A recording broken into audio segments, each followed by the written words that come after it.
Okay, it's 7 o'clock. I want to welcome everyone to our first Zoom clinic. And already we have 70 people on. We'll probably top out around 100. Here's how attendance is going to go tonight. When we meet next week at the classroom, the attendance sheet's going to go around. And at that class, if you're on this session, you're going to mark yourself as having attended the clinic. So you're on the honor system. I'm not going to take attendance as guys are coming in, they're going out, they're coming in late. I just don't want to hassle with that. So, and then there is also the possibility that if somebody couldn't make tonight's clinic and wants to watch it, we're recording it. So right now it's being recorded. And so somebody, when I send the link out and you watch the full clinic, then you get credit for that. So there's one way to do it is to listen to it in its entirety right now, live, ask questions and be interactive. And the second way is to just watch the videotape of it, the copy of it, at your leisure. And you can get credit either way by marking your attendance sheet at the next meeting, or if you can't make the next meeting, the meeting after that. Just give yourself credit for this clinic. Encourage you to go to all three clinics. We're going to have a referee and back judge clinic. That would be interesting. That's going to be Ted Chess. And then we're going to be doing an umpire clinic. That's the next one that we're going to do in 2 weeks. And that would be Ed Blick. We're going to have, who else are we having? Mike Gunzelman. Mike Gunzelman, Ed Blick, and Scott Carroll. 3 quality umpires doing that session.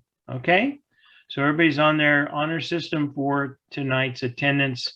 Mark your sheet at your next meeting, the next meeting you attend. I want to let you know that a lot of the stuff that I'm getting from the NFL, I am going to filter down to you. It doesn't mean that we are going to officiate like the NFL does, but we're going to pick through this stuff and make sense of it, because there's some changes in terms of movement that I think will be of interest to all of us as we go forward. The other thing that we're hearing from the college level is self-evaluation. And so in the bulletin this week, I put in 5 topics that Walt Anderson presents as things that you should consider when you're self-evaluating. So one of them is, how did we manage, and this is for crew and for individuals, how did we manage the game? Did it flow well? Did it move well? And did we handle issues quickly and get the tempo back up? How did we, and unexpected things that came up, how did we handle those things? Were we consistent in our application of the rules and philosophies? You know, from the beginning to the end, did we keep a high threshold, and the game didn't need a lot of penalty flags, or did we have to intervene quickly? How did we apply the rules and the philosophies with consistency? How were our mechanics? You always want to analyze that. How did we do as a team? How did we communicate? How did we work together? And then finally, how did I do as an individual? So if you can do honest evaluation along those items, according to Walt, you're going to get more growth than you will with waiting for somebody to tell you what you can change or what you can fix. Okay, so that leads me to our presentation tonight. I was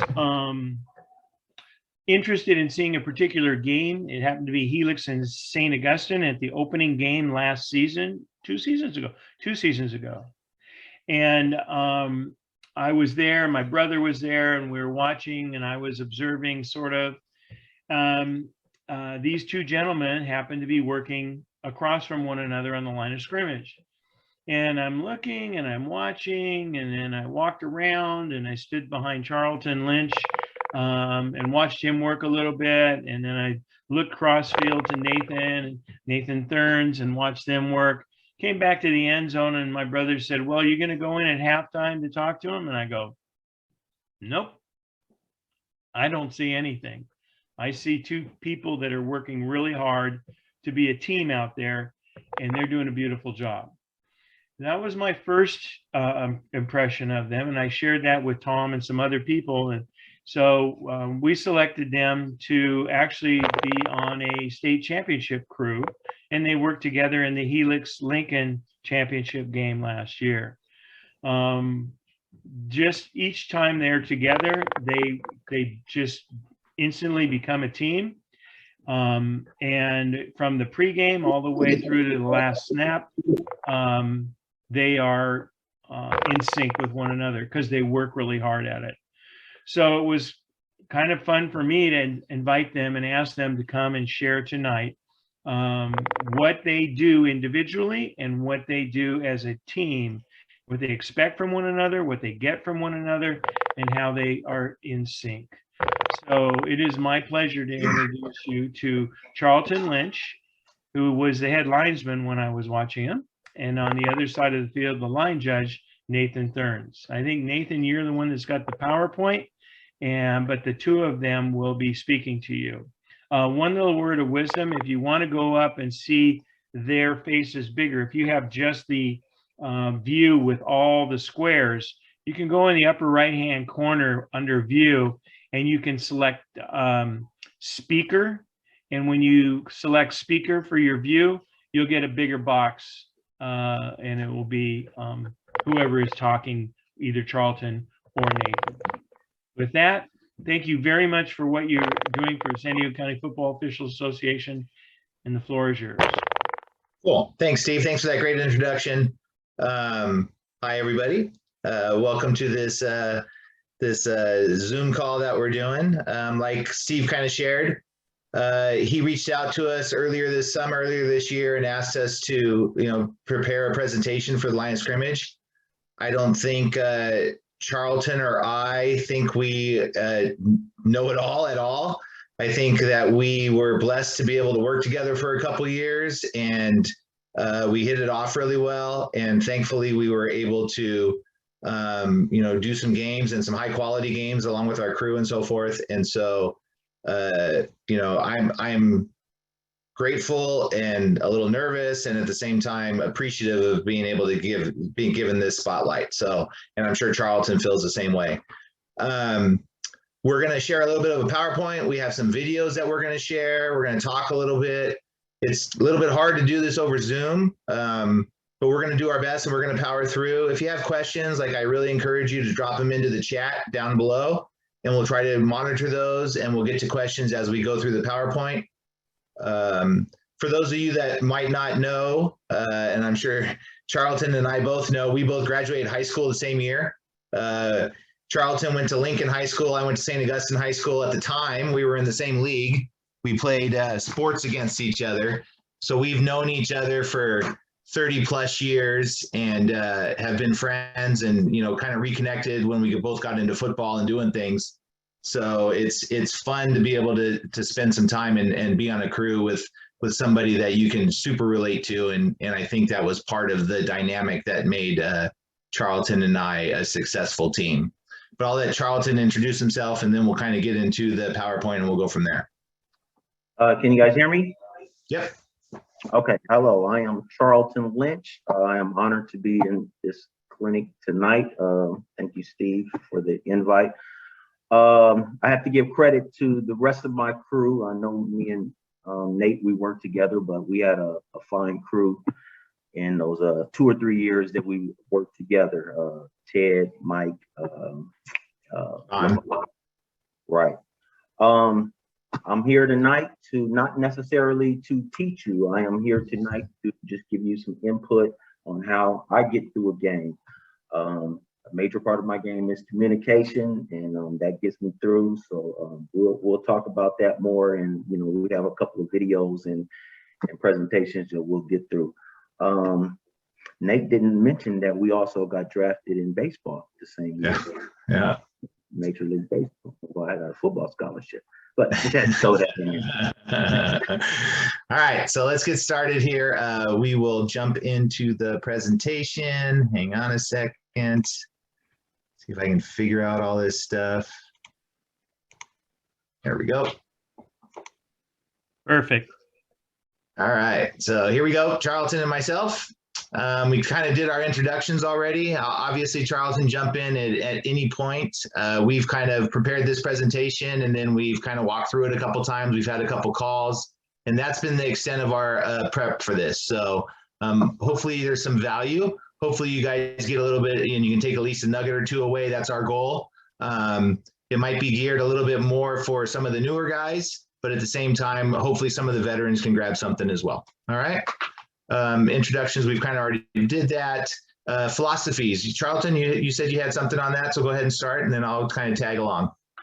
Well, I didn't have too much, but as far as philosophy, I just consider myself as a guardian of the game. The game is actually for the players and the coaches.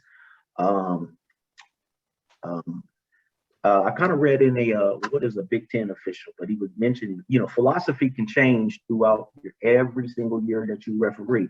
However, and it's kind of based on, you have like a stool chair, like, it has 3 legs, your rules, your mechanics, and then your philosophies. If one breaks down, then your stool is going to break. So you kind of have to keep them all up at the same time. And that's generally my philosophy as I referee. But as we're going to get down at the end, communication, like that's what's been keeping me alive. I bought into it earlier in the association when I was younger, and it has got me where I am. Go ahead. Cool. Yeah, just to tag on to that a little bit. So like Charlton was saying, I have a couple direct things that I wanted to talk about as far as philosophies go. I kind of shared this with my crew and my crew meeting when we met together for the first time. I think we've all heard this many times, but make it big, right? Make it be obvious. If it's one of those situations and one of those calls when you're going to make a big call, like if you're questioning whether that call is one way or the other, it's probably a good thing to pass on it, right? Unless it's a safety thing. I mean, I would really question if you're on the borderline, make it big, make sure it's something that's really good, impacted the game.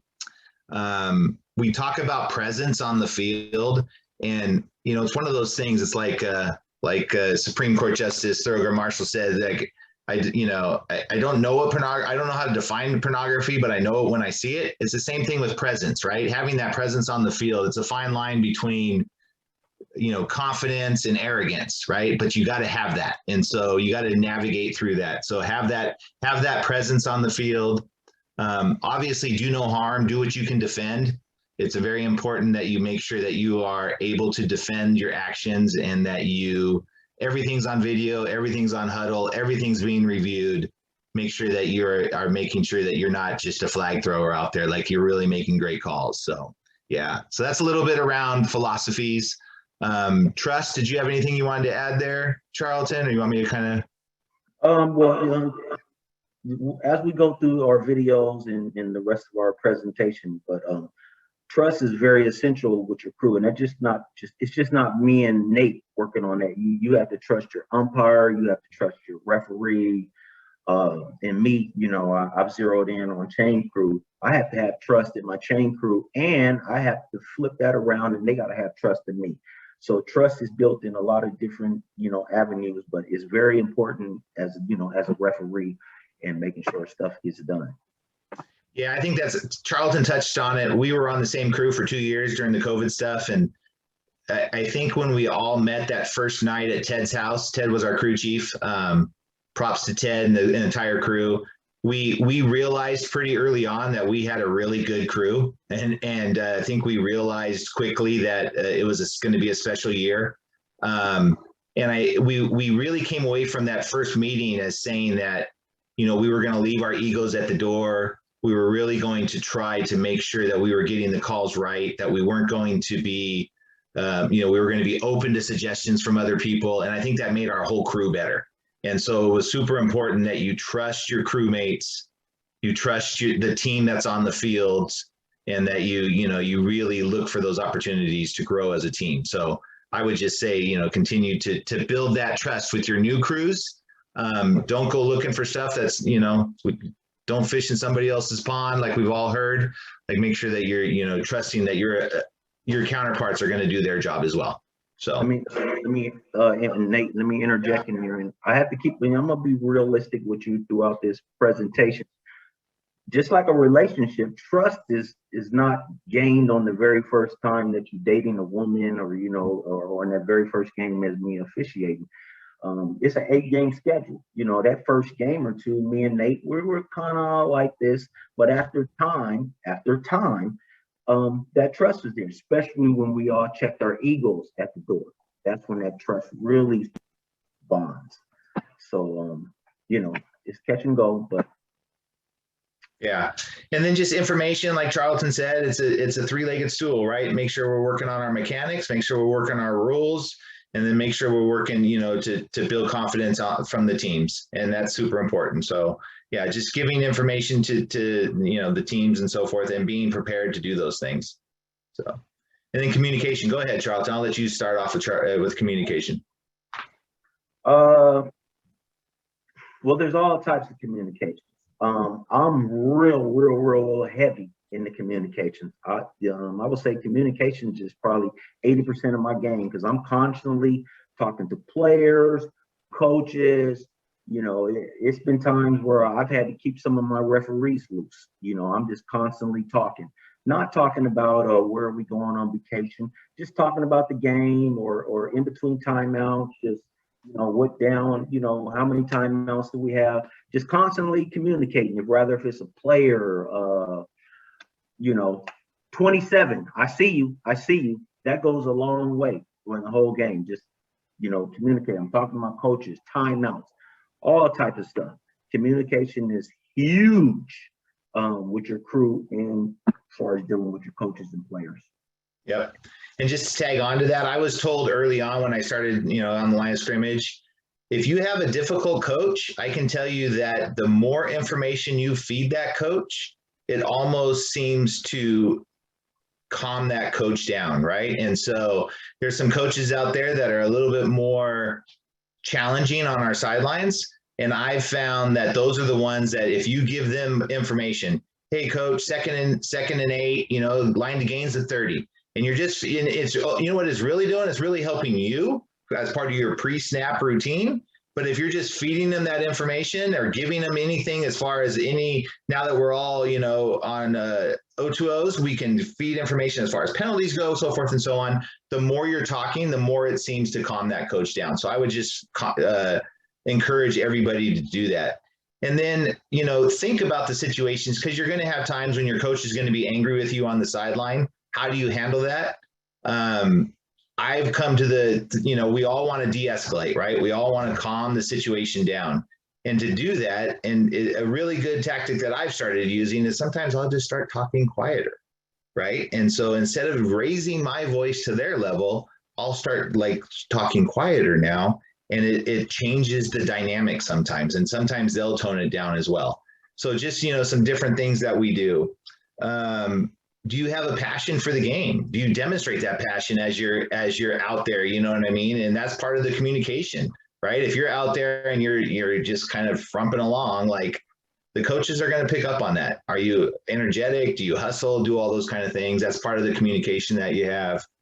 And then lastly, your brand, are you sharp? Are you crisp and clean? Are you ready to go? Are you in shape? Those are the things that, is all part of communication. And piggybacking on that, just your communication as coaches, which I use as my tactics a lot. I kill coaches with kindness. They're yelling, screaming, going all crazy. And then, 2-3 minutes later, in a nice tone, because I believe when you treat people how you want to be treated, coach, you have 2 timeouts left, blah, blah, blah, blah, in a very nice tone. It kind of throws them off sometimes, because they just got through screaming at me, but I come back with them, in a nice tone, and they don't know how to take it sometimes, or, coach 34 is, he's in the neutral zone, coach, you might want to back him up a little bit, stuff like that, Yep, we're all human, but as much as possible, try to make it not personal, right? I mean, we're just there to officiate the game. Like, to be completely honest, as much as we can remove our emotions from the game, the better off we're going to be, because it's only going to make the situation better for the team and the coach, right? If we get heated, if we get upset, then it's just going to raise the level that coach is going to, and it's going to be a troublesome game, the entire game. So. I want to chime in also on Charlton's behalf, because one of the things that would impress me about his work and his communication is that he's constantly chattering to the chain crew as well. So he's talking to players, he's talking to coaches, but he's constantly talking to himself and the chain crew. And the line to gain, down and distance, all of that information is being said out loud. And it really communicates to the sideline that he is managing all of that information, and because they can hear it, they can hear him. And in one key play in the CIF championship, he was saying, when he set the chains up, he said to the forward stake, the line to gain is the 5-yard line. The line to gain is the 5. We're on the 15, we're going to the 5. And the son of a gun on 4th down and short, if he didn't have to know that, because that ball made the 5-yard line strike and just beyond it. And he was able to communicate very clearly to the coach, we started at the 15, we had to get to the 5. He broke the 5-yard line, 1st down. I want a measurement, coach, no measurement. We had to get to the 5, we're beyond it. It's 1st down. Really well done. Yep, I remember that play. Great job. So I'm going off what Steve's saying on the communication. I was going to bring that up later, but I do the chains for San Diego State, which we work with D1 officials a lot. And I noticed several of them talking to themselves, which initially I thought they were crazy, but I kind of adapted that to my game. So I'm constantly talking out there. People are questioning me, like on kicks. I'm like, red is R, red is R, red is R. I'm running all the way down the sideline and people are looking at me crazy, but it's just a constant communication. And if you get a good box man, and I'm talking as far as the headline, a good box man that will repeat back stuff to you, that's half the battle. That makes your job just a whole lot easier, But like we said, I am constantly talking, where are we going to, 3rd down, you don't have to look. I want my box man to talk to me. If I say 3rd down, I want him to say 3rd down back to me. Small things like that, but that'll just keep you out of trouble. Yeah, excellent stuff. So here are some, just some examples of communication. We're not going to read it, the entire PowerPoint, so hopefully you guys have kind of been able to peruse it a little bit. But, cite, quote the rule, but don't be technical, right? You know what I mean? Avoid some of our official terms, right? We don't want to talk about clean hands or PSK because they don't know what that means, right? I think we've all gotten to the place where we've said to a coach, hey, coach, I missed that, or I didn't see that or something, but don't overuse that. Like, that should be like a once a game thing, right? I mean, that should be a situation where you missed something and you didn't see it, and you're going to go to that coach and he's losing his mind, and you're going to use that as your one-off time. But hopefully I always talk about this in different settings. Officiating is putting pennies in the piggy bank, right? And we never really want to make a withdrawal, right? If you have one of those old style piggy banks, you're always feeding the pennies, but you're never wanting to take the pennies out. And that's how I look at officiating, right? If we're putting pennies in the piggy bank by working hard, getting calls right, doing things, hopefully by the 3rd or 4th quarter, we've earned that sidelines respect enough where if we do need to make a withdrawal, it's not going to be as troublesome as if we had a crappy first half or something. So just kind of think about it that way, that you earn the coach's respect in the first half, and in the second half, you need to raise your game and even get better, right? And so develop rapport early with players and coaches, pregame introductions, pregame warmups, players' issues, both positive and negative. Hey, I do this a lot. Great catch, great play, or you know what I mean? Talking to the team and making sure that we're doing those, as well as, hey, you're on the radar, right? 56, you're on the radar at this point. Like, you need to knock it off. You need to dial it down a little bit, check yourself, right? And so making sure that we're doing both of those kind of those situations. So cruise through those, see if you have anything that maybe you can add to your repertoire, or something that you can take away with you. And then we'll kind of go from there. Anything else you wanted to add on communication, Charlton? Yes.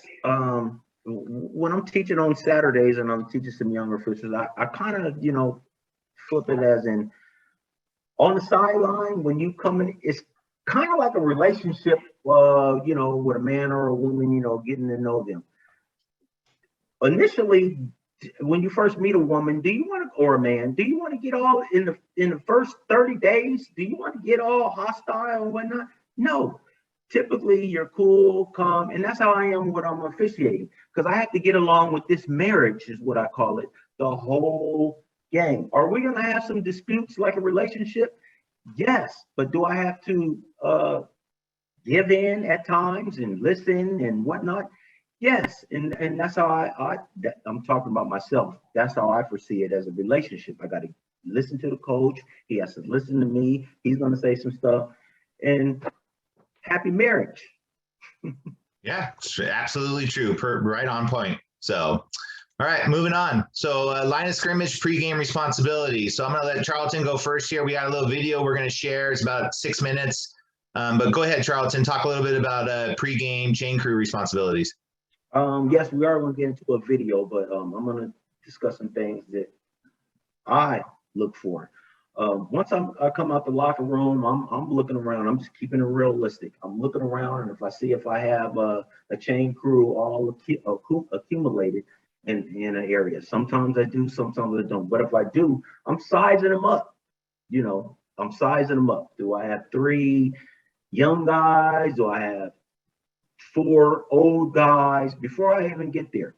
But most importantly, when I approach that chain crew, in which I will keep emphasizing, I treat those people like I want to be treated, and like I umpire baseball.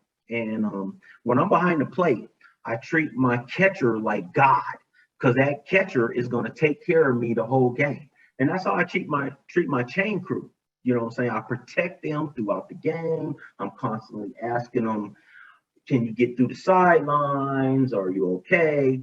And going back, when I go over, I humanize myself. So last year I was hurt like 2 or 3 games, and I went and observed, and I just watched some head linesmen on how just straightforward they were. They didn't smile, nothing. Get over there if you have extra time, and get to know the guy. Hi, how are you doing? If you have time. Sometimes as a chain head linesman, you don't have any time. You got to get straight to it. But if you have some time, hey, Bob, how are you doing? Do you have a son on the field? Blah, blah, blah, blah. Also, most of us, we want the tallest guy over there to be our box guy. Sometimes it doesn't work like that. Sometimes your tallest guy might need to be the most incompetent guy over there. So it's a lot of assessing that I'm just saying for me. There's a lot of assessing that I have to go over there, and I have to figure out who's going to be my box man, who's going to be my chain guy, and hopefully, luckily, I get a clip guy. But once I get all that figured out, then I'll designate everyone. But most importantly, I really sincerely, I want you guys to understand this, because I go over there, like these people are my family, because we are working together the whole game. I have to protect them, and I'm relying on them. And they say when you get instructed, they're part of the crew, and I treat them part of the crew. And like I said, I went and watched games last year with head linesmen, didn't say nothing to them. The teams were struggling, trying to get through the sidelines. They weren't helping out. I'm going to be the enforcer for my chain crew getting through. I'm going to get on my sideline. Hey, my chain crew can't get through. But that's beautiful. Yeah, no, 100%. You're right on point. So let's watch a little video here. It'll be, like I said, about 6 minutes. It just kind of goes over chain crew responsibilities. Charlton found this and shared it, and I thought it had some real good value in it. And so we're going to put it in there, and we'll go from there. Hang on, let's see if I can do this. Let me do that. All right, I guess I have to do that.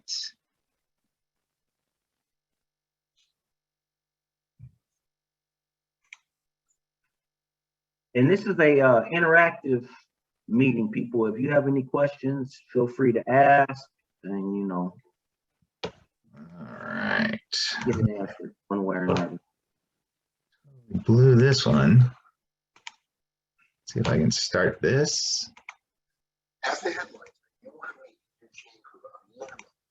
I'm kind of monitoring the chat room for you. I Thank am you. going to get this PowerPoint and this link, and I'll get this all out to you. Everybody hear that okay? Did you optimize it, Chet? I mean, No. Nate? No. Begin by introducing yourself to each member and asking which one of them Can we rewind it a little bit to the? Want to rewind it? down box on your game. Can you hear it, or do I need to do something different? No, it was kind of choppy. Was it? Okay. How do I optimize it, Steve? You're on mute, Steve. You're on mute, Steve. You have to stop sharing Okay. and then go to share your screen. And when the box pops up down at the bottom, there's a little circle, I think, and it says optimize video. And then the other one says optimize sound. You don't need the sound, but you do need to optimize the video. When the little sharing option first pops up down at the bottom of the box, it says optimize video. Okay. It doesn't say that, but we will try that and see what happens. Instead, it's the chains. One or more chains may see Got it. their way over. Now Whether you're working at varsity or non-varsity. here we go. As I said before, the chains need to be inspected and the chain crew instructed. We'll start back here. Sorry about that, guys. First time doing this. If the chain crew is not gathered near the chains, it's not a bad idea to walk over and stand next to the chains. One or more of the chain crew may see you and make their way over to meet you. Whether you're working a varsity or non-varsity game, as I said before, the chains need to be inspected and the chain crew instructed a minimum of 15 minutes before the game starts. Begin by introducing yourself to each member of the crew and then asking which one of them will be running the down box. Record the name of the person who's running the down box on your game card. You will be working with that person the most. One of the things I like to do is to ask my down box official to give me down and distance on each play. Next, find out who will be working the chains and record their names on your game card as well. Finally, if there's a fourth member of the chain crew, that person will be handling the clips. Find out the clip person's name and record that as well. You should always utilize 2 clips. If there are only 3 members of the chain crew, the down box official will also have to handle the clip duties. More on that later. Emphasize to the chain crew that they are officials. As officials, they cannot cheer, coach, or make disparaging remarks about the other team. Tell them that if they have any problems with coaches or players obstructing them or the chains, they are to report the problem to you and you will take care of it. They should not engage with the players or coaches on their own. Lastly, tell them to put their cell phones away and stay focused on the game. The next thing you want to do is to make sure that the chains are indeed 10 yards long. To do this, walk the chains onto the football field and place one of the stakes on the right side of one of the major lines. Once that stake is in place, stretch the chains and confirm that the other stake is now on the right side of the major line that is 10 yards away from the first stake. If the second stake is not in the proper position, either the chain is not 10 yards in length or the field is not marked properly. Move the chains to another set of major lines and repeat the previous process. If the result is the same on the second try, you may have to adjust the length of the chains.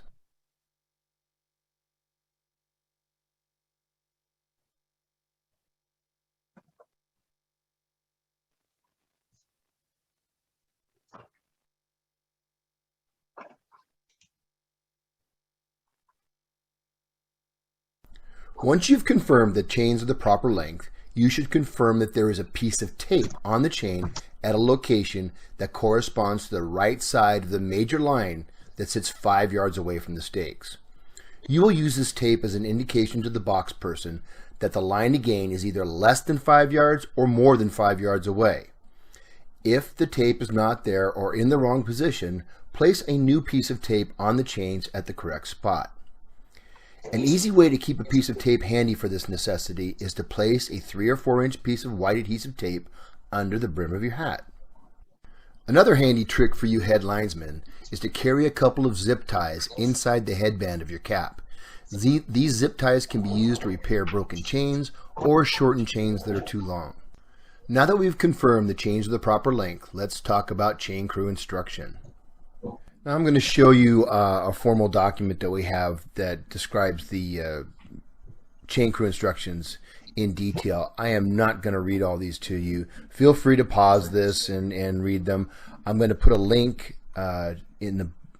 underneath this video to this document. It's a one-page document. You print it out, take it to your games, and use it that way. I am going to touch on some of the highlights here in the next bit of video. But this document is available on our website. Anybody who wants to use it, feel free. Every head linesman has their own approach to chain crew instruction. Let's take a listen to this head linesman as he instructs his chain crew.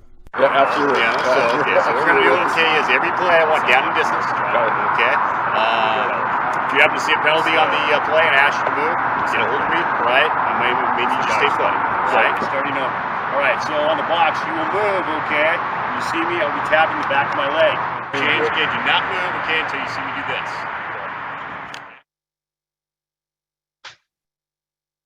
Now let's watch a head linesman and his chain crew working together on a single play. I want you to notice a couple of things here. Notice where the chain crew is situated. They're on the back of the restricted zone line. They're 6 feet away from the field. The official is a foot or two off the field. He's got a wide stance, comfortable, ready to go. Let's take a look at this. As the offense gains forward progress, the head linesman sidesteps down the field, squares off, and then comes in and signals the next down. That is a signal for the box to move and to roll to the next down. The head linesman then indicates where the down marker should be placed, and we're ready for the next play. This next example illustrates the interaction between the head linesman and the chain crew when a first down is achieved. Again, head linesman sidesteps down, squares off nicely, kills the clock because we've got a first down, and then signals the chains to move. Notice the box official is setting up on a hash mark. When we have a first down or a change of possession, it's advantageous to set up on a line. By setting up on a line, you reduce the need for measurements, and both offense and defense know exactly where the line to gain is. As instructed, the box official arrives first, and the down marker officials follow, setting up behind the box official. The head linesman backs off the field and indicates the placement of both the box and the stake by tapping on his leg. Once the down markers are set and the chain is stretched, the clip official will place the new clip on the 5 or 10 yard line closest to the box, leaving the old clip on until it's safe to remove. Well, that'll do it for this edition of the 2019 OCFOA Instructional Series. For you new officials, I recommend watching this video. All right. That was first of all, we got to give the Orange County, that was a pretty decent video. However, in our association, we don't use 2 clips. When I do college, because I do the college chain, we do use 2 clips, so we don't want to confuse anybody. And also, probably some of you guys noticed that the box man was moving entirely too fast for me. I'm going to pause him just a little bit. I don't want him moving until I tell him. If you saw in that video, that the guy hadn't even put his hand up and the guy was moving. I want my guy to come when I tell him to move. Sometimes when you're working with kids or high school guys, when you're, it takes them 1 or 2 opportunities, but most importantly, you want to train them like a little puppy. Don't come until I tell you to come. with a nice tone, of course, because everything is tone. Don't want to speak to anybody like you don't want to be spoken to. Cool. Hey, Charlton, we had a couple questions. So what would you say to an official who says if he doesn't have time to give instructions to a chain crew because they were getting there late or something? That is an excellent question. I thought of that today. Sometimes you're going to have to give the fast little one-on-one, but let's say if it's a varsity game, my crew chief, he's going to have to give me typically it's 15 minutes. If we're about to kick off, he got to at least give me 5 minutes. So I'm being realistic. I got to train them on the go. I need that 5 minutes to at least tell them, don't move. The most important thing I'm going to tell them, don't move until I tell you to move. I'm going to get that guy, my box man, his first name and everything else. And then I will teach them on the go. That's how it is when you don't have time. I have done several games where we're missing a guy. I haven't been able to train anybody. They come out and I have to train them on the go. And that's how it's basically we're going to do it because you don't have any other choice but to train them on the go. I can't sit there for 20, 30 minutes and hold up the game. But most crew chiefs will give you at least 3 to 5 minutes to get them organized. Does that answer your question? Oh yeah, absolutely. And I would just add on to that and say that it's important to communicate, right? Make sure that you're communicating with your crew chief. Make sure you're telling them exactly what's going on. Use your O2O to make sure that he's up to speed. Most crew chiefs are going to be very empathetic to it and make sure that you are ready to go. And this falls on the team that doesn't have the chain crew there ready to go. So, and then we have one other question: why not use 2 clips if we have a 4th guy, Charlton? That's not typically something we do in our association. We haven't taught it. I know how to do it because I do it on the college level all the time. And the whole time we've been in this association for high school, I've never heard of us doing it. I'm not saying that we can't do it, but it's not what we do. It's not the best practice for our group, but if you're comfortable doing it and comfortable teaching it, then I would absolutely encourage you to do it because like Charlton said, when we when we were on the San Diego State chain crew together, we would do 2 clips and it was, it runs really smooth, but we have officials doing those games. So if it's something that's going to confuse the crew, then I would go back to 1 clip. If it was something that wasn't, then I would say, absolutely, you could do 2 clips if you wanted to. And that's a whole nother tactic, a whole nother aspect of the game, knowing when to put that clip on and take the other one off. And in high school, you never know if you're getting with youth, some older peoples. It's already confusing if you just got some guys just out of the stands. That clip would just throw them all off. So yeah, and one clip is enough. Yeah, and sometimes we won't even get a guy to work the clip. It has to be that box man. That's a challenge. Just teaching that box man that he has to put that box there with the front stake, and then while he got to go run and do the clip, just all kind of variations to it. And so, some of you might not know, like, why would we even want 2 clips? And the reason is because in case we ever needed to place the chains back, if we moved too soon, if we got too ahead of ourselves, something happened and we needed to put the chains back before we started the next play, we still have that clip where we're able to reset the chains, and that's the whole reason behind that. So some really good stuff there. So thank you guys for jumping in on the chat as well. That's really helpful. Charlton, how do you teach the guys to protect themselves? What? Teach them to get back. Tell them to stand there, and if it can, I have an ongoing joke I do with my chain crew. I say, I'm sure you guys have great insurance plans. This is just what I say all the time. However, if you feel threatened, back up. I have safety valves in there, like my tape and the clip, to understand where we're going to go back. But if you feel threatened, just drop them. I have been clobbered over doing some college chains before, which I have learned my lesson. And I also have broke some chains before on some 300-pound linemen working the Aztec games, protecting myself.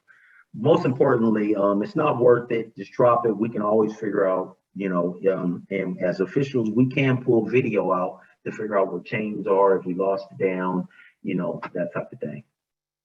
Yep, which we had to do one game, or we had to do that once on our crew. So Yeah, don't mention that part. yeah, it does happen. All right, so line judges. So a little bit of pregame responsibilities. Obviously, we have to instruct the clock operator.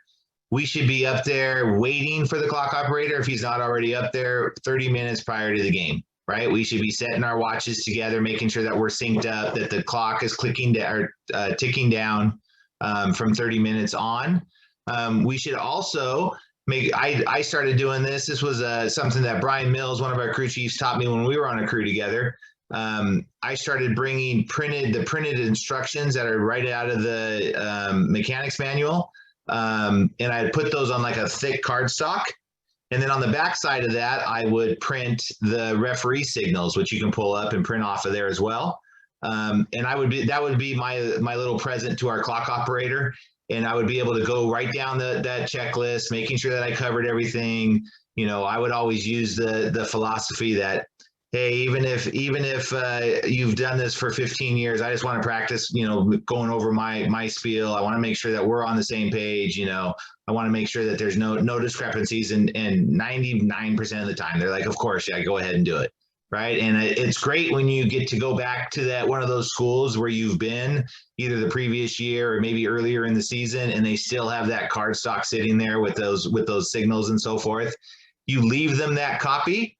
Now they have something to refer to. They can go back and see it and so forth and so on. So I would strongly encourage you have to talk to the clock operator on every single time that you have a game. If there is no clock operator, like Charlton was saying, same thing with chain crew, you want to get somebody involved as soon as possible and make sure that they have it. And again, if it's something where you can't start the game until that clock operator gets some instructions, please make sure that you do that. And that you feel confident that clock operator is going to be able to control the clock properly. Otherwise, you'll be keeping the clock on the field, which you as a line judge should be doing all the time anyways. Practice. That's the only way I can tell you to get better at this. It takes a lot of practice. If you don't do it at every single Pop Warner game, every single freshman game, every single JV game, you're not making yourself better for the varsity game. It should be something that becomes very second nature to you and very easy for you to do if you've done it 100 times in the season, which most of us, you know, by doing, you know, games, we're able to do that. So keeping the time on the field should be something that we do every single game as a backup. And then we should also, if something happens and we have a clock malfunction, clock operator's not doing it correctly, so forth and so on, then we need to make sure that we're keeping that on the field at all times as well. And then lastly, I think this applies for both of us. We didn't really touch on it, but really making sure that we have a get back coach, that we have somebody that can help support us to get the field or get the sideline clear. Making sure that should not be the head coach. The head coach has a ton of stuff going on. That should be part of your pregame routine with your coaches and talking through that with them and so forth. Cool. There were two fields last year, Carlsbad and Mount McGill, that were showing tenths of a second.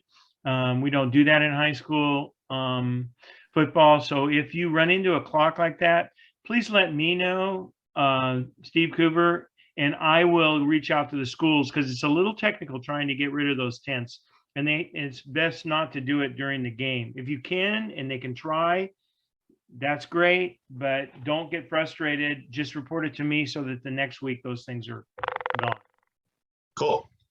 All righty, moving on. There we go. One more thing on the change. I'm just going backwards. Occasionally you're going to get some guys have been saying, I've been doing this for years. You still have to hold those guys accountable because if they mess up, then it's on you. Like I've had probably the most experienced chain crew in San Diego is the Carlsbad chain crew, and I had them recently, and I caught them with a mistake. Although they are very, very, very, very good, they still made a mistake. I did a D1 game, and chain crew. He told me he was somewhere in Wyoming. I don't know where. But chain crew messed up, and the chain crew messed up. He got a 2-game suspension. It was the chain crew, not the head linesman. So, moral story, you got to keep them accountable, even if they say they've done this before. Just same with the line judge when he goes up in the clock. Some of those guys, like they already know what to do. No, you have to keep your routine and continue tell them what's going on. Yep, exactly. Cool. All right, so some pregame warm-ups. This is kind of like, stuff that we would want to do, prior to the game when we get down to the field after we've, done some of the other stuff. Introduce yourself, obviously, to both head coaches. That's something that you really want to make sure that you're going over to both sidelines and introducing yourself. Obviously, provide our game cards. One of the things that we did as a crew that I really like, and it's definitely something that I'm going to implement as a referee now, is instead of having the referee and the umpire go and talk to the sidelines or talk to the head coaches, Ted would take the referee and the respective flank to go over there, and they would do the pregame with the referee and the respective flank. And that just gives a little bit more time to get to know the head coach, have some face-to-face with them prior to the game starting. Sometimes those head coaches are super involved in what's going on the pregame, and so they don't really want to interact too much. And so this allows you to interact with that head coach a little bit more. And then it frees up the umpire to be checking for uniforms and checking for equipment and so forth and so on. So something that you might want to consider, crew chiefs, might be something that you might want to bring forward to your crew chief if it's not something that you guys are already doing. Move all the yard markers back well away from the sideline. You'll see a video here in the future in a little bit where the markers were back far enough so that we can actually officiate the game. Super important there. Start visualizing, right? We all talk about warm-ups and we all talk about seeing some snaps and, moving and getting going and getting our heart rate up a little bit.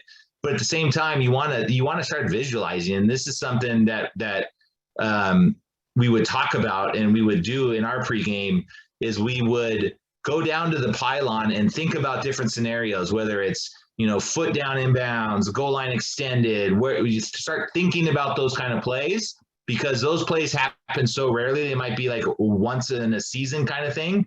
But if you can nail that play when that big situation arises, man, you look golden, right? You look super good, right? And so practice feet thin ball. When they're doing their warm-ups, practice that. Practice seeing those things. That's get set, get stopped, feet thin ball, and make sure that you're, that the passes are being officiated properly throughout the game. Practice your pre-snap routine, work on, warm-ups as they're doing their stuff. Observe positioning of players in different formations, practice zone responsibilities. I'll talk to my linesmen as well. Hey, you need to get forward a little bit, or, whatever. They're going to ask me. I'm going to talk to my wide receivers. Practice observing passing keys. This is something that I shared with my crew the other night at our preseason meeting. By the second quarter, you should have memorized the main wide receivers and the DBs numbers, right? And so if 17 is the main wide receiver, you should know that his number is 17, right? And you should know that he's being defended by number 24, right? And you don't need to know their names, but you should know their numbers.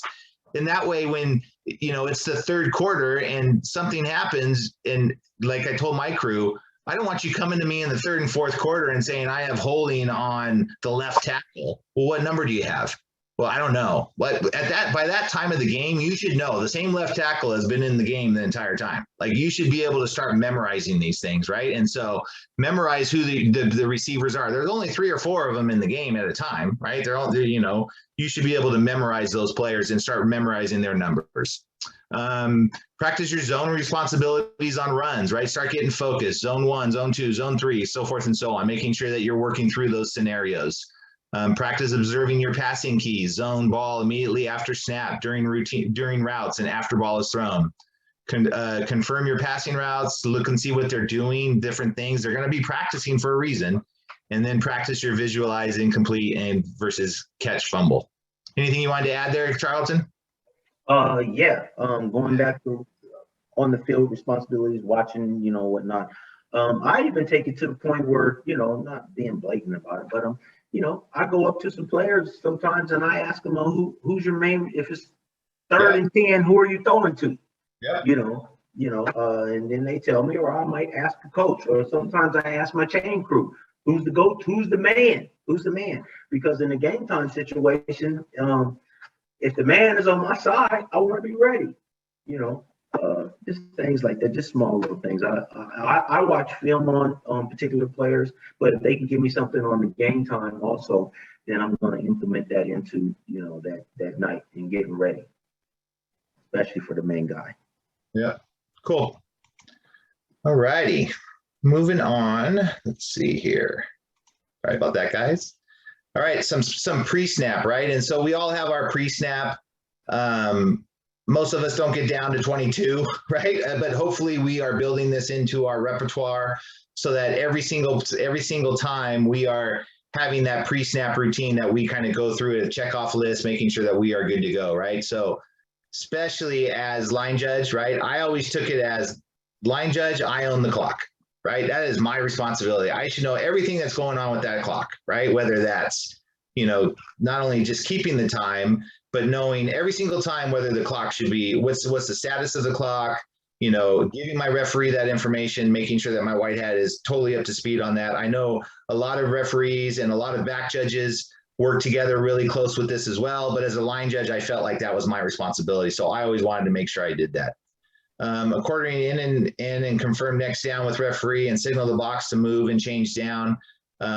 As a line judge, you own that process, right? And so if we are close to a line, and we have a couple great videos in the huddle videos that we're gonna share.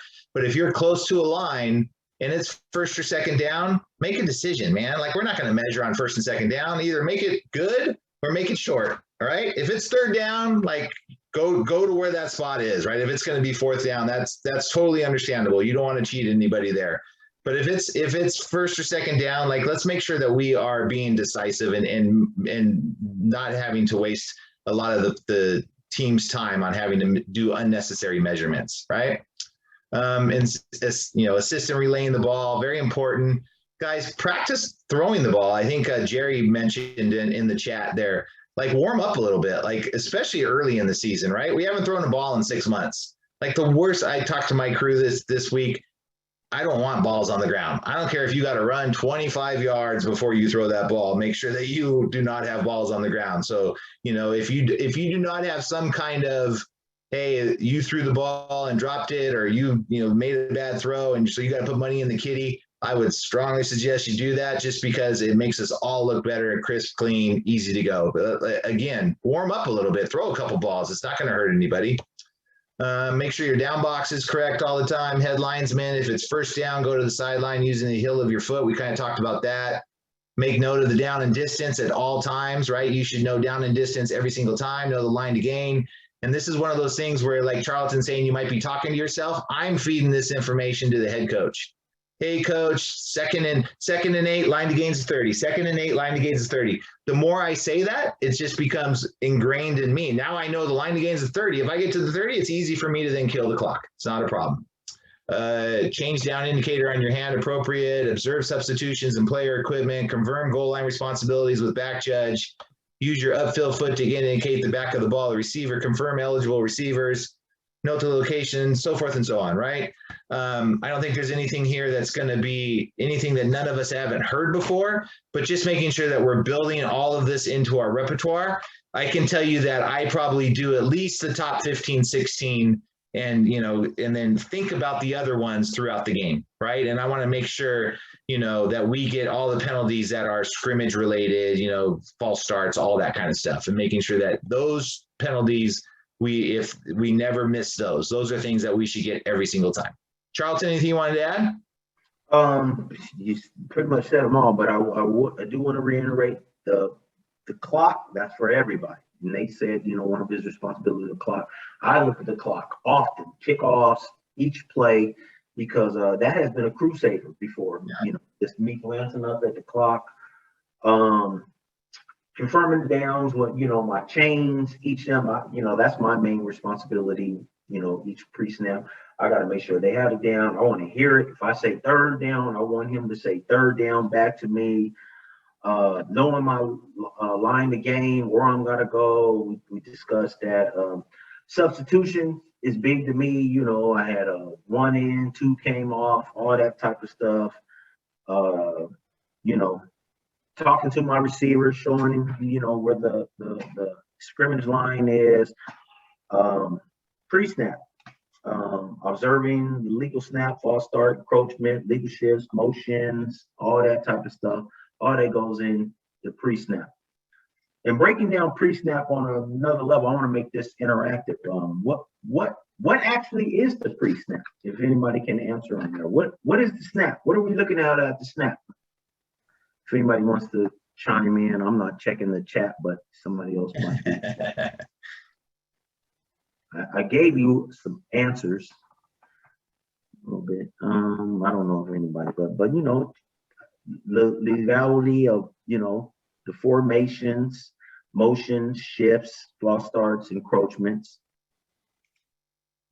What about tackle? What are we looking for on the tackle? Snap, tackle, back. And this is something that didn't come to me well, I started off as a flank, then I went to back judge for years, then I went to flank. But in my later years in flank, that's when I really started concentrating on the pre-snap routine. And I'm telling you how I do it. When I'm on the line of scrimmage, I say in my head, snap, tackle, back. I'm right there in my head saying snap, tackle, back, literally. And that's where my focus comes in right there. I'm looking at the center. As soon as the ball snap, I'm looking at the tackle. If he goes in run, then that means momentarily I can let my receiver go. Then I'm looking at, you know, some run. If you know, the back comes out, then, you know, I got to take a glance at him, then get back to my receiver. It's that technical. Let me see, snap back. I see something on here. I don't know. But we want to make this interactive. What about the back? What is the responsibility on the back if you're there? I kind of gave you guys answers. A couple of the guys responded to you, Charlton, and said snap, tackle, go back, and they were looking for the same things that you were just kind of sharing. So so I gave you the answers. Yeah, you're good. It is tremendous. That line of scrimmage, it is tremendous focus, which I have learned through, because like I said, anybody knows me, I'm kind of a jokester guy. I'm the guy that keeps the whole crew loose. But once I'm on that line of scrimmage, man, I just get totally locked in and focused, snap, tackle, back, because all types of stuff can happen. Punt situations, that is my line by myself. I got to even look over on the other side and see if anybody jumps on that. But it can, it's just a lot of concentration. Yeah, exactly. And I think that's the operative word there, right there, is concentration, right? I think if you're having a bad game, get back to the basics, man. Do what Charlton just says, snap, tackle, back, and just kind of reset yourself and kind of get back to that mindset where you're making sure that you're doing all the little detail stuff, because that's what's going to make you a better official. And then 22, there's some things there, other pre-snap possibilities based upon the situation, location of the ball included. Goal line mechanics, stay wide at that goal line pylon, right? We're going to have a good video that demonstrates that. I think it was Mike Andrews asked about making sure that we talk about inside the 10, getting to the goal line, right? And we're going to talk about that. And so in the video, but anticipating a pick play, right? Are we ready to get that OPI? And we have some great video as well. I don't want to continue to harp on that, but we have some good video we're going to be able to talk about potential pick plays. Is the ball past the line of scrimmage, before the line of scrimmage, that kind of thing. So it's super important there. Punt, line judge off, you have the entire line of scrimmage. We did this every single game, every single time we did that, just to make sure we were on the same page. We go on the O2Os. Hey, Charlton, your line, line judge off, line judge is off, that kind of thing. Does the kick cross the line of scrimmage, right? So PSK is super important here, and that's all on the head linesman, right, at that point. If the ball gets past the punter in a scrimmage kick situation, then the head linesman is going to, mirror back with the referee to help cover that. Now the umpires needs to come up and help as far as making sure that if the ball got past the line of scrimmage. So these are all mechanic stuff that we need to make sure that we are aware of and ready to go for. Because it's important to know whether that ball went past the line of scrimmage, and even if it did go past the line of scrimmage, did it bounce back behind the line of scrimmage? Because that then, denotes whether or not K can do stuff with that ball. And we, as the flanks, have to know all that and make sure that we are up to speed as far as that piece goes. Field goal, live ball, right? We always want to use the roll cage. making sure that we're, doing all of our mechanics, so forth and so on. Cool. Let's see here. Moving on. So line of scrimmage kickoff. So we went to a new kickoff mechanic. So we wanted to talk a little bit about this. And again, we do have video on this, and it was too hard to try and chop up the video and do it at each time. So we're going to do the videos kind of all at the end, but we'll be able to talk about that. But this new mechanic, spreading this all out, at first it was a little bit different, but man, I'm telling you, it sure is beneficial. So for some of you that may not have done this yet, because it was crew option at first, and some of the newer guys that are on the crew are on the line of scrimmage, back judge is now still continuing to do the ball, and then he is going to K's restraining line. Line judge is going to be on R's restraining line. Head linesman is going to be obviously on the chain side at the 30. Umpire is now going to be on the line judge side, or the opposite side of the chains, at the 20, and then the referee will be at the goal line and basically has kicks into the end zone. This gives us a lot of opportunity to be able to not be moving, and I think that was the hardest part. I think Charlton will share here a little bit. Starting at the 30, you just kind of camped there, right, Charlton? Yeah, initially when this first came out, I was like anybody else, I was kind of on change. I was so used to the other method. The first game, I was moving, and then Ted pointed out on video, you're moving during the kick. When I bought into it and I just stayed right there on that 30-yard line, all the plays just came right to me. I didn't barely even have to move. I mean, it's several times throughout the year where literally I didn't have to move, and they just get to, because typically you don't see a 90-yard touchdown or 80-yard run. They're all like a 25-yard run or a 30 run, but they're right there at you. And even if it's going the other way, you got the wide view on, personal fouls or blocking or whatnot, but just stay there. And we have some video of that. I got one picture of me just staying there, how the play came exactly to me. Yep. And then as a line judge, you're starting, most of the time at the 50, right? You're at K's restraining line. You're starting most of the time at the 50, and you're drifting down about 10 yards. Like the first couple times I went running, and you literally can walk down to about the 40, 38, something like that, and then just kind of camp and watch the plays happen. And I would just say, be calm, be casual about it. Like, you really don't have to go anywhere. There's no rush for you to get down there. You can get 10 yards before he comes 40. But the only other thing I would say is that if you do see that return team possibly having a breakaway, both flanks have to know that they have goal or spot responsibility all the way to the goal line, right? And so the back judge is going to come back in, and he'll have the goal line itself, but we have the spot all the way down to the goal line, and making sure that we are giving ourselves a buffer. We don't want to be going one way while the return guy's going the other way, right? And so just give yourself a buffer, keep backing up. It's always easier to go forward, in my opinion, than it is to go backwards, right? And so if I drift down to the 40 and all of a sudden I see that guy at the 20, and most of us, have been around the game long enough, you go, oh, that's a pretty big hole. Oh, this guy's pretty quick. He's going to, maybe get a break here. I'm going to start either getting sideways or turning and getting at least a little bit of a jog going, because I want to make sure that guy doesn't get past me, right? And then I'm going to be able to get a spot, whether that's on the opposite side of the field, going in or whatever. Cool. Let's see here. We got a couple chats. Yes, you can walk, but don't walk. Laugh out loud. Yeah, exactly, Jerry. We don't want to look lazy, right? But we don't want to be over hustling at the same time. Like, a light jog is plenty, making sure that we're doing that. John Downey, obviously a very good official. I was instructed by an old timer to do my initial 10-yard measurement to test the length of the change at the 20-yard line, stretch it to the 30. Since the 20 is the most common site, everyone will see the change in any game. Yeah, great advice, right? And so making sure that those lines are perfect. Cool. Anything else, Charlton, you want to add? Nope. Nope. All right, moving on. Let's see here. Line of scrimmage plays. Charlton, you want to start, or do you want me to go, or how do you want to do this? Go ahead and start it off. I thought we were going to get towards the video now. Okay, yeah, we're getting there. Line of scrimmage plays, guys. So, I'm not going to read through all of these, but making sure that we are, as a line judge, we're signaling upcoming downs. We confirm with the head linesman, back judge. so forth, communicate with the referee if necessary, identify our formation, signal status, assume a position straddling the neutral zone, so forth and so on. So most of us can read through this, like Steve shared it. We'll send this out so that you guys can review it if you want. Just some best practices.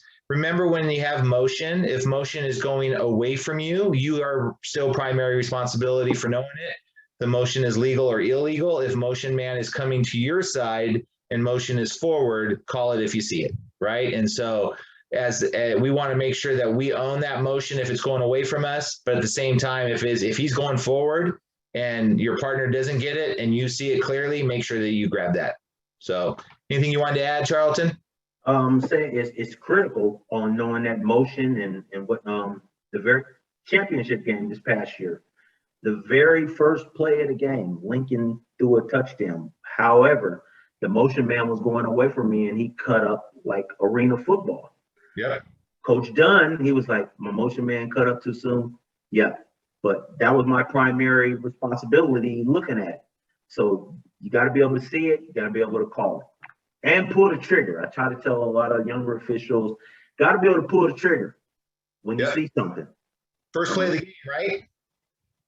When I was younger, I'm just keeping it realistic. It was times when I was younger that I didn't pull the trigger. That takes you the difference between being an experienced official and then still learning. When you can see something and pull the trigger. Yep. And then throwing a flag. To your point, it was the first play of the game, right? Very first play, they threw a touchdown. Very first play. Whole stadium was boo, but he cut up too soon, like arena football. Yeah. Their didn't even have to tell their coaches. They came to me and was like, my motion man cut up. I was like, yeah, coach, cut up too soon. We took the points off the scoreboard, right? And so, you know, very first play. Ready from the first play on. So cool. Line of scrimmage after the snap, again, like, you know, after reading the block near tackle, momentary locate the point of attack and the runner, right? And so we want to make sure that we're using our blocking zones. Always plays within the 10-yard line. If play threatens the goal line, be prepared to be at the goal line, right? And make the appropriate call. It's very important, guys. So this is different, right? And so we're not talking about inside the 10, you're automatically going to the goal line. We're talking about if you have a run on your side, if you have a sweep coming at you, normally we would go backwards, right? And so let's say we start on the 8-yard line and all of a sudden the running back's running a sweep to the outside on your sideline. Normally our normal mechanic we would go back to like the 12 or 13 and then work our way back forward after the play had passed through us. Once you're inside that 10, man, you got to get to the goal line. You have goal line responsibility. You got to go the other direction, which is counterintuitive to us because it's not something that we're used to doing, but you really got to fight your instincts and get to that goal line. The only thing I would recommend here is if there's a first down, let's say like at the 1 or 2, I would make sure that would be my first spot that I would probably camp out at, right? And so let's say we're starting at the 8 and the first down's at the 2, and we also have the goal line being threatened. Get to that 2 because that's the most important line going on for that play right at the time, right? As soon as he gets past the 2, now we can take a step or 2 more and be right on the goal line and making sure that we have that as well. But that first down is going to be a critical play, and we don't want to get too far ahead of ourselves, especially if it's at like the 4 or 5, and then now we're working our way backwards too far. You know what I mean? That first down is going to be critical to that team because they're inside that red zone and they need that first down. All right. What am I missing here? What'd you have to add there, Charlton? Oops. No, you're good. I want to give you a time check. We have 15 minutes. Yeah, we gotta get the video rolling. All right, let's get going here. Passing plays. Again, here's some things that we can talk about. What I really wanted to touch on here was signals. Hey, know your signals, right? Juggling, out of bounds, slapping the ground if he's down, if the ball hit the ground, or completion, right? All of those are now approved signals for our association. So please make sure that you know your signals. Scrimmage kicks we touched on a little bit. More scrimmage kick stuff, and again, we'll send this out so all of you can share. We want to get to the videos. All right, here we go. Let me get back to what I was doing. Sorry guys, video. Don't forget to optimize. Okay, I'll do that. Screen share, optimize, share, and play. Everybody see that? Everybody's Yes. good? Good. All right. What number is it? This is play number 1. No, 67 on the okay. yeah. Now before the kick, what will be some of our pre-kick responsibilities? Yeah. So hang on one second. So I just wanted to preface this, right? Ted actually pulled all this huddle for us. Ted's really good on huddle. Some of this is of our crew. Some of this is of some other crews that Ted's was on. And so we're not pointing stuff out to make anybody look good or bad. We're just trying to make everybody better, right? And so Charlton and I have some things here that we did wrong, and we're going to note those. And then, you know, if there's something that we see, we're not trying to throw anybody out there on, you know, make them look bad. We're just trying to make sure that everybody sees the difference between things sometimes. So what'd you have, Charlton? Go ahead. So, kicking team, receiving team is lined up prior to the kick, before the kick. You want to take charge of your sideline. And when I'm saying taking charge, you want to try to get your kickoff team. Most crew chiefs, they want your kickoff team out there and kicked off within a minute. So, you know, what'd you say? 45 seconds. Get them out. 45 seconds. Okay, I guess it varies from crew chief to crew chief. All right, so I'm checking my sideline. I tell people I got to go to work the next day, so I don't want to run into anybody. You know, I'm going to be on the 30-yard line. I'm counting with R. I'm putting my arm over ready. I'm looking at the line judge. Have a bean bag in my hand. Be alert for first touching. Kick did not cross R's free kick line. Looking for, you know, blocks below the waist, all that type stuff. Action away. You know, legal blocks, all that stuff. After the kick, winding, which is critical. Sometimes I watch a lot of people, they don't wind the clock. Remain stationary, pick up the runner, progress to the goal line. So let's watch this first video and see what occurs right here. So this is just normal kickoff in our new mechanic, guys. I'm on the 30-yard line. Mm-hmm.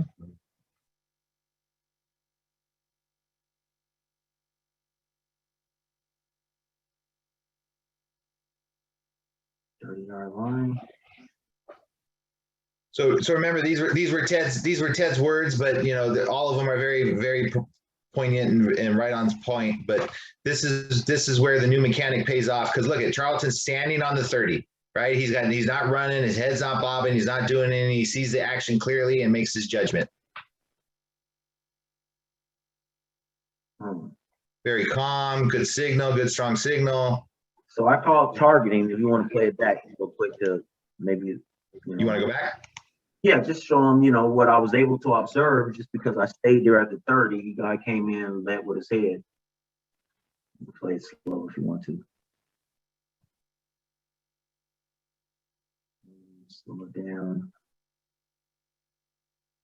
Boom. And I don't know if you guys noticed he came in with his head. I was in perfect position to observe that. Tack it on. Yep, exactly. Flanks, we have to know. Go ahead, Charlie. No, I can't see the number on my screen. The number. Oh, 56. 56, okay. Yep. I'll try to remember to tell you. So lots of things to think about as a flank, right? Flanks must know if the ball crosses the line of scrimmage, right? Because OPI is affected, so forth and so on. So as both flanks should really make sure that they're aware of this situation at all times, right? So for me, I'm always saying beyond or before, beyond or before, beyond or before, right? And so that way I know, because it might be one of those situations where the play is over and we're talking about some penalty, and then we need to go back and go, was the pass beyond or before the line of scrimmage? And it's like, oh, okay, well, if I say that every single time, it's going to help me to remember that. So in this scenario, we have a ball clearly behind the line of scrimmage, right? Wide receivers blocking downfield, but the ball's behind the line of scrimmage, no OPI, right? And so that's one of those scenarios where we need to make sure that we see the action on the guy blocking downfield, but at the same time, we need to be able to make sure that we know that the ball's behind the line of scrimmage, so we're not going to have OPI. And who was responsible for punching right there, forward or backwards? Anybody? Line judge. Line judge in that scenario because the ball was going away from the line judge. Exactly, right? And so that was something that Charlton and Ted and I did our first year a lot, is on every pass we were punching just so it became repetitious for us, and we were looking for that every single time. And I would encourage you guys early in your season as flanks to do that, right? Even if the pass is 20 yards downfield, punch. It's not going to hurt anything, and that way you get into the action of doing that every single time. And let me throw in there, I got to be realistic. I have done numerous games where sometimes guys forget. If a guy forgets and that play is coming to you, then you got to own it. You see it, you got to own it. Punch forward or back, and we're rolling with you because your partner didn't do anything. Somebody has to do something because your crew chief is going to wants to know what's the status of that ball, forward or back. Yep, 100%. You're 100% right. What play is this? 62. Sorry, I forgot. No problem. Line of scrimmage, right? In this scenario, ball's caught right at the line of scrimmage, right? So we're not going to have OPI. It's too close. We're gonna allow this play to continue on, and we'll go from there. So just making sure that we're aware of that, focused, and we're good to go. Kill the clock, so forth and so on. All right, this is a situation where we're starting on the 6-yard line. It's going to be a sweep to line judge's side. We need to get to the goal line. There's no first down here. There's nothing else we need to worry about.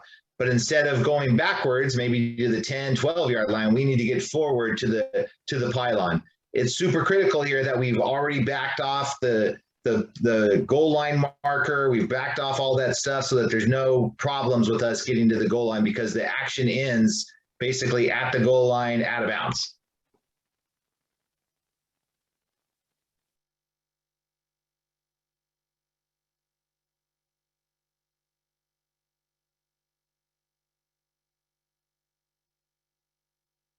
Right, and so we don't want to just break to the goal line like we normally would if the ball's in, from the 5 in. This was at the 6, so it's close. But once that action started coming towards that sideline, then that's when we want to make sure that if the goal line is going to be threatened, that we get there. And pause it right there. Look at. Sorry, let me back it up. Look at your space on the goal line. How much space that you gave them? You weren't all close up on the line of scrimmage. Tell me when. He's off about 3-4 yards. He has space. Because if he's up on that player possibly runs into him. I don't know if you guys understand what I'm talking about, but what number plays? So, I mean, we talk a lot about the back judges, right? Giving up the goal line, getting to the back line. You guys, let me turn the audio down. Oh, you probably won't be able to hear me. Sorry, you'll probably just have to power through it.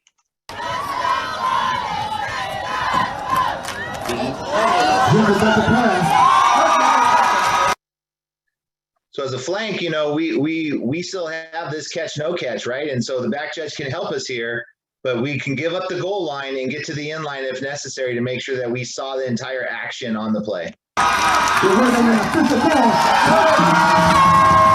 Speed on that line judge. What was that? Go ahead.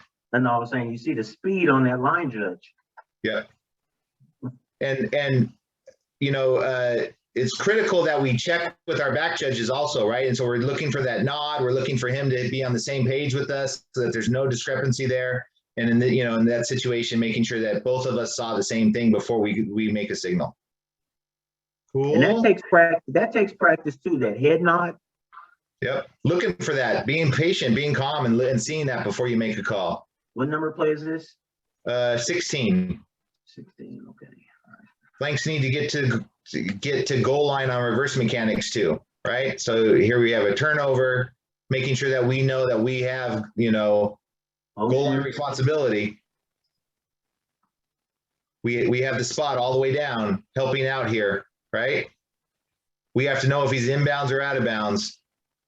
And we can nod to our referee just like the back judge would for us. Yep. This is play number 94. 94. Okay. So this is a situation where we have to pinch, right? We have whatever down it is. I can't tell what down it is. Let's say third down, and now, it's one yard. Hold on. This particular play right here, I was totally obstructed. But this is when you have trust in your doing your cross field mechanics, because I really didn't have any view. And as you can see, as the play develops, I was like a yard off of the play because I really couldn't see it. But my partner came in and he saw that the play was short, and I kind of eased in. Now go ahead and play it. Yep.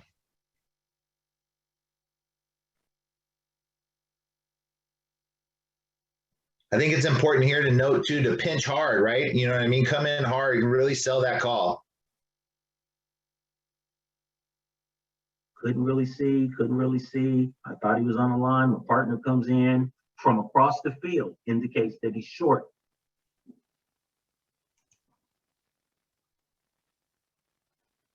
Here's a situation where we didn't pinch, right? No crash, no sell. So making sure that, you know, when we have these close plays, it's super critical that we do that, right? And so this is kind of an example of kind of looking a little bit confused in this situation. Did he make it? Did he not make it? It's not clear. It was 4th down, so we're going to kill the clock. But where's our officials? Early on in my refereeing career, first, 3rd, 4th year, guy didn't come in pinching, and they showed the video, and it kind of didn't look too good, especially considering we missed the call. Now, when we came in and then sold it, then that's a different story. But you know, we didn't come in, so you got to come flying in. Just come flying in like a madman. Goal line's critical, and even here in this first down, this is a critical first down right here in the game, right? And so you got to come crashing hard, guys. Come crashing really hard on that play.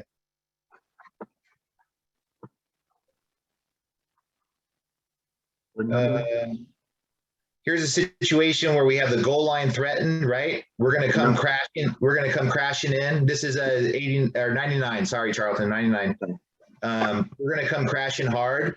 Keep crashing till you find the ball, and we're listening for our umpire, right? And he might be able to give us some information here. And in this situation, our umpires, I got ball, and it's going to be able to help us to make our decision. But ultimately, it's still our decision as the flanks, right? We got to crash hard and see and get as much information as we can before we make our decision, right?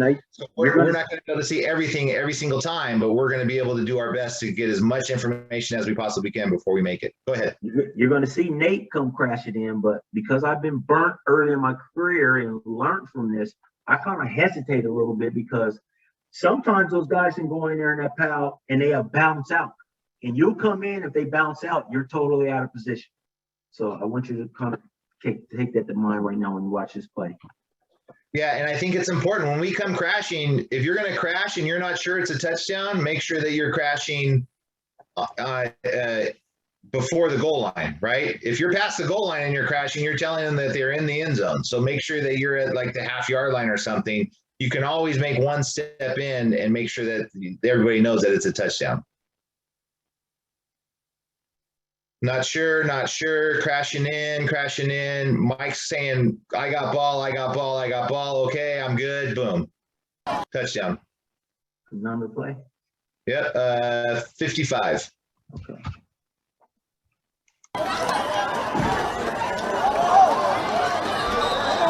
They're bringing. Got something there, Charlton? Just a progress play, you know, give them everything that they earn right there. Yep. Get to the goal line, work your way backwards, making sure that you're giving them everything they earn, right? It's easier to go that way than it is the other. 64, Charlton.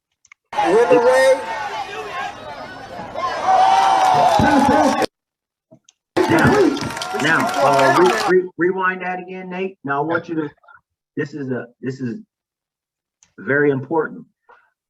Now, as the play goes, the play is over. First of all, there's a whole bunch of things to this play. Progress spot. Did my guy was there a possibility that he hit him too early? But once the play is over, I want you to observe me watching the players. You ready? Because there's sound, Charlton. So you ready? Yep. Play is over. I'm still looking. Continue it. Yep. Oh, they're gonna cut it out. I didn't see it too much. Yep. All right, play 106. Here's a situation of maybe getting too close and letting the play kind of blow up in front of us, right? So something that we don't want to do.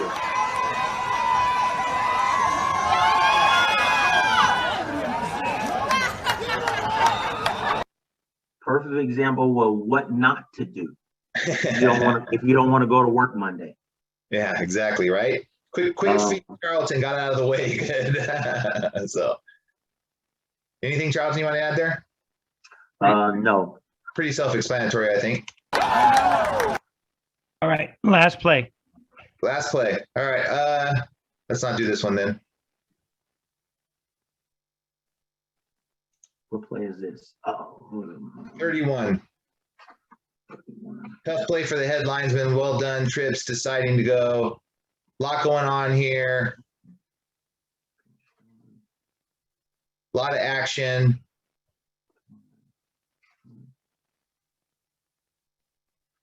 Working downfield, came back, saw the quarterback running, got the spot. So good stuff.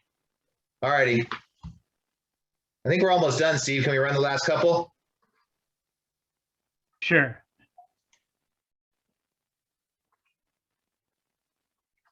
Yeah, there we go. Can we go back to 91? Steve wants us to end, Charlton. We can talk football all night, but Steve wants to get busy. He's been traveling all day. The 91, well, it kind of applied to the new intentional grounding rule, but I wanted to see everybody's opinion. Oh, sorry. Here's 41. Yeah, we're gonna end there. Let me stop sharing. All right, a couple chats here, and then we'll get done. From John, outstanding. Oh, thank you, John. Very much appreciated. Thank you. Pleasure. All right, guys, that's kind of it. Well, we had over 90 people on this clinic, and so kudos to you guys for presenting to our association in a way that's really going to help us prepare for the season.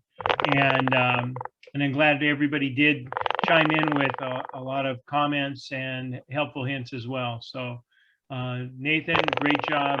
Charlton, same thing. Thanks so much. And that's it. We're done.